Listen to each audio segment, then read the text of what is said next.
In section 8.3, we are going to be solving trigonometric equations. We're going to solve some simple ones that just have one trig function in them. We are going to learn how to use our calculator to solve some. We're going to solve trig equations that are quadratic in form, so you can kind of think about ahead what those might look like. Sine squared of theta plus the sine of theta plus a constant, and then think about how you might do a u substitution. We're going to use some of the fundamental identities that we've already talked a little bit about, and then we're going to look at how to solve these kinds of equations with our calculator. So we're not going to do the first example together. It's pretty straightforward. They want you to figure out if pi over 4 and then if pi over 6 are solutions to this equation. So you would substitute each of those in for theta, figure out what this is equal to, and simplify to see if you have solutions. Example 2 is also pretty straightforward. You'll notice that I put a little unit circle here to help you out. Remember that you're supposed to be memorizing those values, and I think the more you look them up on the unit circle, the easier they become to remember. What we're looking for in this equation are values of theta. So we're looking for angles whose cosine is a half. So in our unit circle, we're looking for points whose x-coordinate is a half. The directions say to give a general formula. So they're looking for us to have solutions that go clockwise, go counterclockwise, and that go more than one revolution. And they want us to list 8 solutions. So this problem really wants to see whether or not you understand that repetition of the unit circle. So if we look at our unit circle, one of the places where our x-coordinate is equal to a half is at pi over 3. And then our x-coordinate is also equal to a half at 5 pi over 3. So we're going to have other solutions at multiples of those numbers, that like numbers that are 2 pi more than those numbers. So we can kind of think of our solutions in 2 sets. So pi over 3 is going to be a solution. And then anytime we add 2 pi, which is 6 pi over 3, we're going to come up with another solution. So pi over 3 would be a solution, 7 pi over 3 would be a solution, 13 pi over 3 would be a solution. We could also go in the negative direction, and so if we started at pi over 3 and then we subtracted 6 pi over 3, we would end up with 5 pi over 3, which is the other solution we got in the unit circle. If we subtract it again, we would get negative pi over 3. We could subtract it again, and we would have negative 7 pi over 3.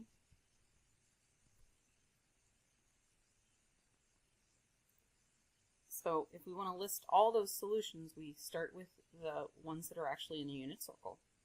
So pi over 3 plus k times 2 pi and 5 pi over 3 plus k times 2 pi, where k is an integer, is the general form for all solutions. So that gets us the solution where you have repeatedly gone around and around the unit circle. I'm going to move that unit circle down here with me, I hope. So many of these problems you're going to approach the same way you approach an equation that just has an x in it. Think of your theta as your x.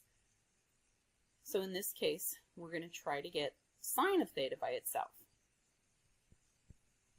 So if we have 2 sine of theta plus root 3 over 2 equals 0, I'm going to subtract that root 3 from both sides. So I've got 2 sine of theta equals negative root 3. I'm going to divide both sides by 2. And I've got sine of theta equals negative square root 3 over 2. the directions to this problem, look at the inequality symbols very carefully. We're looking for solutions that are less than or equal, or I'm sorry, that are greater than or equal to 0, but that are strictly less than 2 pi. So if 2 pi would happen to be a place where the sine of theta is negative square root 3 over 2, that would not be a solution because it's not on the interval that they ask us to solve the problem in. So if we look at our unit circle, remember that we're looking for places where the y-coordinate is equal to negative square root 3 over 2. Those are going to be in the bottom half of the circle. And so here is one down here at 4 pi over 3. That's kind of hard to see, that tiny little thing, isn't it? And then there's another one right here at 5 pi over 3. So we only have 2 solutions in the interval that we're interested in, and those 2 solutions are 4 pi over 3 and 5 pi over 3.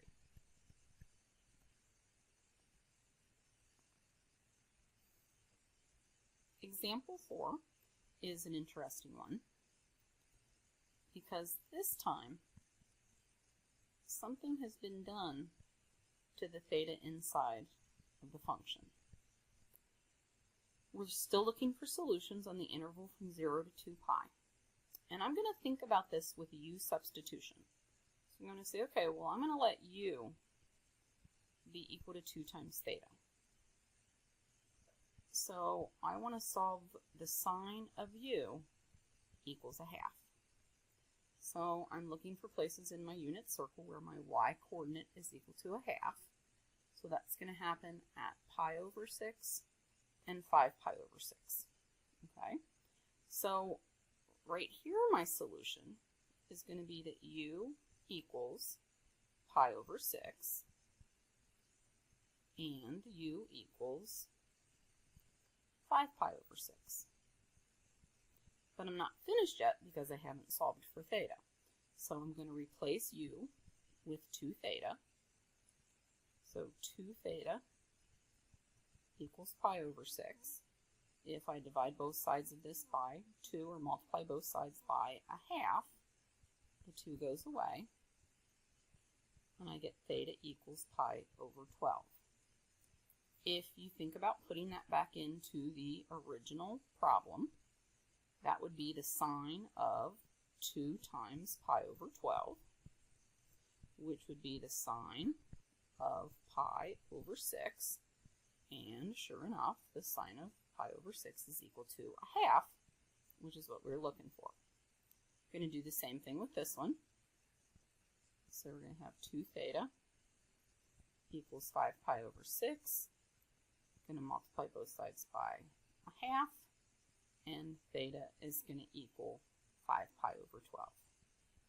Now we got to be careful here because we might have, when we did that last step, we might have found solutions that were outside of the interval that we're looking for. So just double check. Is pi over 12 bigger than 0 and less than 2 pi? It is, as is 5 pi over 12. So those solutions are in the interval where we were looking for solutions. What we haven't considered yet is whether or not we have found all the solutions in this interval. We want to go back and look at our function and remember that the period is 2 pi over b. So in this case, our period is going to be 2 pi over 2, or pi. Think about what period means. It means that the function is going to repeat itself every pi units. So if we have a solution at pi over 12, we're going to have another solution at pi over 12 plus pi. But I want to think of pi as 12 pi over 12. So that's going to give me a solution at 13 pi over 12. Okay, I'm going to pause for a minute and think about, if I have a denominator of 12, how am I going to know if I have passed 2 pi? Right, so 2 pi is going to be equal to 24 pi over 12. So I don't want anything that's bigger than this. So if I add another 12 pi over 12 to 13 pi over 12, that's going to be 25 pi over 12, and that's too big. But I could still have other solutions up here with 5 pi over 12. If I start with 5 pi over 12 and I add 12 pi over 12, that gives me 17 pi over 12, which isn't too big, but then adding another one would. So this function actually has 4 solutions. Theta is equal to pi over 12, 5 pi over 12, 13 pi over 12, and 17 pi over 12. And remember, what we did to find those extra solutions was to find the period of the function and then add that period to our solutions until we got outside of the range that the problem was asking us to solve within. I am once again going to use substitution to solve this equation. We've got the tangent of theta minus pi over 2 equals 1.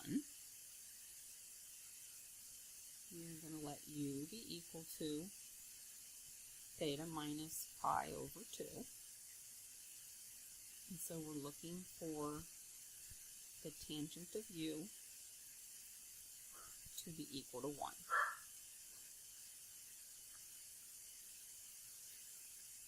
We know that in the interval from 0 to 2 pi, tangent is going to equal 1 here and here at pi over 4 and at 135 pi over 4.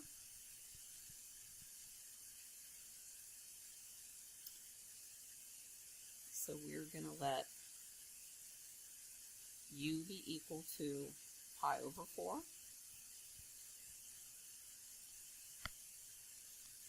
We have u equals pi over 4 and 5 pi over 4. We have to substitute theta minus pi over 2 back in for u. So theta minus pi over 2 equals pi over 4. If I add pi over 2 to both sides, hold on. If I add pi over 2 to both sides,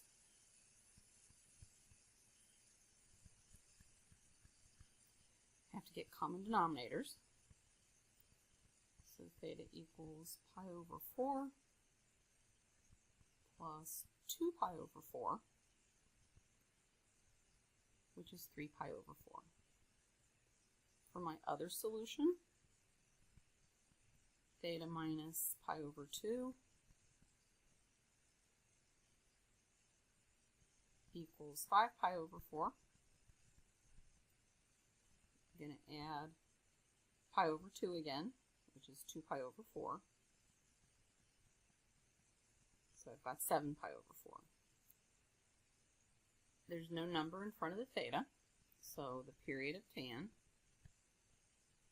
is pi. 3 pi over 4 and 7 pi over 4 are both inside that range. We look at our denominator of 4. 2 pi is equal to 8 pi over 4. If I try to add pi to this solution, that would be 4 pi over 4. That would be outside of the range. If I add 4 pi over 4 to this solution, that takes me to 7 pi over 4. So those are our only two solutions in the domain that they gave us. You want to be really careful because the problems that you can use your stat calculator to solve, I think, tend to be the most complicated ones. So what we want to do on this one, we're trying to find the angle where the tangent of theta is equal to -2, and we're looking for solutions to that that are between 0 and 2 pi.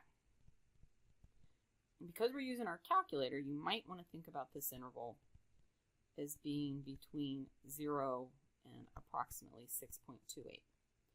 So if you take tangent inverse of both sides of this, remember that your calculator is going to give back to you values of tangent that are in between -pi over 2 and pi over 2, which doesn't match where we're looking for solutions for in our problem.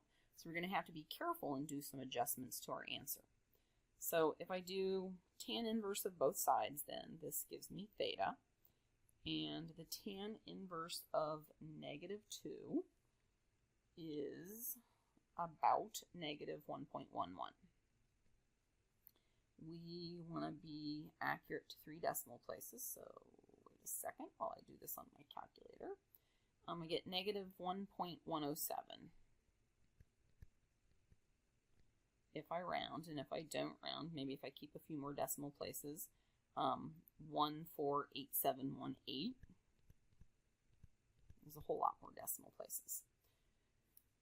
That solution is an angle that we go in the negative direction to get. And so I know that this is a tangent function and that the period of the tangent function is pi. And so if tangent is equal to -2 when my angle is -1.107, then it will also be equal to that in pi units. And so what I could do is simply add pi to that number. So if I add pi to it the first time, I get 2.034444. So if I round to 3 decimal places, I got 2.034, and that is in the domain that the problem asked me for a solution in. If I add pi to that number again, I get 5.176, which is also in the domain that the problem gave. If I add pi to it again, remember pi is about 3.14, I'm going to be bigger than 6.28. So these are my 2 solutions to this problem. Example 7 is one of my favorite kind of problems. This is something that is quadratic in form. And you can kind of see it. You got a sine squared, you got a sine, you got a constant. It's the whole thing's equal to 0. I think u substitution can be helpful. I am going to let u be equal to the sine of theta. And so I'm going to have 2 times u squared minus 3 times u plus 1 is equal to 0. I am going to hope that this factors. Let's see, 2u and u. I need a minus 1 and a minus 1, I think, so that'll give me minus 1 and minus 2. Yep, that works. So if 2u minus 1 is equal to 0, or u minus 1 is equal to 0, then u is a half, or u is 1, but I have to do my substitution. So I'm looking for places where the sine of theta is equal to a half, or where the sine of theta is equal to 1. If I think about my unit circle, my y coordinate is equal to a half, let's see, here, and here, and it's equal to 1 up here. So it looks like theta is going to be equal to pi over 6, pi over 2, and 5 pi over 6. I don't think there's any place else between 0 and 2 pi where sine is equal to positive 1/2. So that should be all of our solutions. So example 8 should kind of be talking to you and saying, hey, I look like I'm quadratic in form, but there's a problem because, wait, there's a cosine here and there's a sine squared there, so that doesn't quite work. So what we have to do is use one of our identities. And so what we're always trying to do is to get our function in terms of just one trig function. So I got to figure out what the best way is to do that. I know that sine squared of theta is equal to 1 minus the cosine squared of theta, because that's just a rearrangement of the Pythagorean identity. And so that, to me, seems like that would be a place to go that wouldn't give me square roots and craziness. So I got 3 times the cosine of theta plus 3 equals 2 times, and then this is where I'm going to substitute, 1 minus the cosine squared of theta. And then I'm going to distribute that 2 and bring everything to the left eventually. So I've got 3 cos theta plus 3 equals 2 minus 2 times cosine squared of theta. So if I bring that over to the left, I've got 2 times cosine squared of theta plus 3 times the cosine of theta plus 1 equals 0. So I could use u substitution again. That would be 2u squared plus 3u plus 1 equals 0. This is almost exactly the same factors as before. I think this is 2u plus 1 and u plus 1 equals 0. And I'm going to let you solve it from there because it's just like the one that we did above. I'm going to let you read example 9 for yourself because it is very much like what we just did in examples 7 and 8. In example 10, when we're solving by graphing, what we want to do is to let each side of our equation be a function in our calculator. So we're going to graph y equals the 5 times the sine of x plus x, and we're going to let y equals 3, and then we are going to look for the places on our graph where there are intersections. And we use the intersect feature on our calculator, and that gives us our 3 solutions. Sometimes you're going to have to be careful about your window, so just kind of pay attention to what your values look like and set your window up from there.